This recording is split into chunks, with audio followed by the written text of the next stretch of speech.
Trump flew directly from his arraignment in Florida to Bedminster to lie, mislead, misrepresent, deny, demonize, and vilify the people and organizations he and his mega cult consider to be the deep state and mega existential enemies.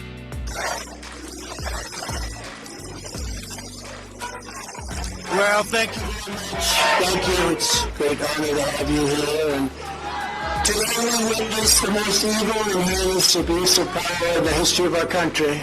Very sad thing to watch. A corrupt sitting president had his top political opponent arrested on fake and fabricated. Taking the stage in Bedminster. At his golf resort, Trump followed the only script he knows. He immediately began to impugn and demonize the DOJ, Joe Biden, the DOJ, and Jack Smith. For a crime so heinous that only the death penalty would do, and threatening me with 400 years in prison for possessing my own presidential papers, which just about any other president has done, is one of the most outrageous and vicious legal theories ever put forward in an American court of law. The Espionage Act has been used to go after traitors and spies. It has nothing to do with a former president legally keeping his own documents. As president, the law that applies to this case is not the Espionage Act, but very simply the Presidential Records Act, which is not even mentioned in this ridiculous 44-page indictment. Once again, Trump is misleading and conflating facts, knowing that his MAGA followers, especially the base, either will are unable or inadequately knowledgeable to understand the difference between what he's saying and the truth. As far as treason is a real charge, carrying the death penalty, just like the Rosenbergs for the Manhattan Project debacle. But Trump has never been charged with treason, so the death penalty up to this point is unrealistic and unnecessary. Jack Smith has never mentioned treason as a possible charge to this date. The law that applies to this case is not the Espionage Act, but very simply the Presidential Records Act, which is not even mentioned in this ridiculous 44-page indictment. Under the Presidential Records Act, which is civil, not criminal, I have every right to have these documents. The crucial legal precedent is laid out in the most important case ever on the subject, known as the Clinton Socks case. You know what that means? After leaving the White House, Bill Clinton kept 79 audio tapes in his sock drawer. They included discussions of U.S. military involvement in Haiti, discussions of U.S. foreign policy, both defense and offense, against Cuba, recordings of President Clinton's conversations with all of the many foreign leaders at the time. Think of that. Sensitive facts about trade negotiations taken from presidential briefings, discussions with the Secretary of State about conflict in Bosnia, and much, much more. Very big stuff. Not only was Bill Clinton never even considered for a criminal prosecution based on the tapes he took, but when he was sued for them, he won the case.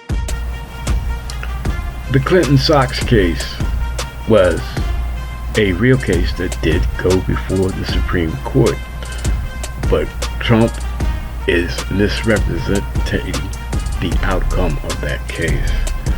The tapes did exist, but Clinton, unlike Trump, went through the formal process of presenting his desire to retain those tapes to NARA.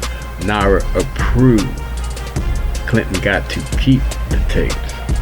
Now, why it went to the Supreme Court, a right-wing mudslinging organization that their whole purpose is to start legal action against Democratic figures and leaders, got this case to the Supreme Court under the pretext that what was on those tapes should be public knowledge. the Supreme Court basically threw it out because they said we're not going to get into that because Clinton claimed them as personal. They were ruled personal by NARA.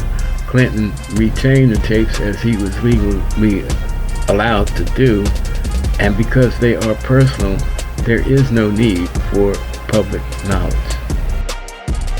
Leaving out the details, lying by omission, and a generous dose of victimhood is Trump's lighter fluid.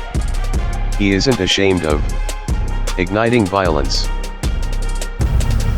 I could waste time and go through and analyze the rest of Trump's speech, but it's mostly him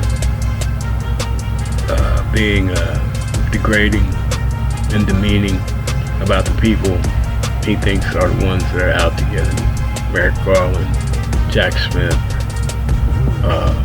Fannie Willis, I'm sorry, and just attacking American democracy, American legal system, the FBI. It's just trying to chip away at any credibility that these organizations and people have, and basically making it look like it's all about getting Trump. It's not all about getting Trump. It's all about basically holding Trump accountable for the alleged violations, the criminal acts he committed against the people of America, of the United States.